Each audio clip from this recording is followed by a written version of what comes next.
All right, running on only minutes of sleep, we get back to those election results. Political Director Adam Sexton is with us this morning breaking down the results. And Adam, there was all this talk of a red wave happening, but it didn't really happen here in New Hampshire. You know, and a lot of people are wondering how the Democrats pulled this off, right? And the answer is, messaging and getting the base to vote and pulling in voters who may not have typically come out in midterm elections. I think if a lot of people were thinking towards the end of this election, gosh, Democrats are talking a lot about abortion. I'm hearing them say democracy on the ballot is on the ballot. I don't get it.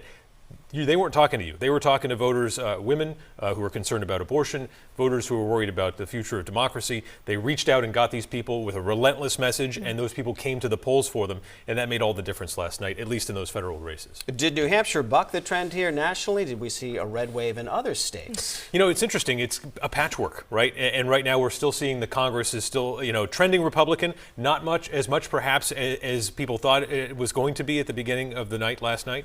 But again, New Hampshire sending all Democrats back is definitely not what we'd normally see in a year like this. You have to remember, stepping back, that in a midterm election, the party that controls the White House and the Congress, they tend to lose seats, and that's the way that American politics works. And not only that, it's when there's a bad economy, it gets even worse. So this is a trend right now that it looks like, obviously the Republicans could take these houses in Washington, but it might not be by the same margins that people thought it was going to be. We thought it might be a longer night than it was here in New Hampshire. Exactly. We were preparing people. Hey, this could take a while, and those elections officials did a good job reconciling the hand count that they had to do with the machine count and getting results out quickly. A lot of extra staff there, and they did an amazing job. All right. Adam Sexton, thank you so much for being with us this morning on such little sleep. We appreciate it. Still going though, right?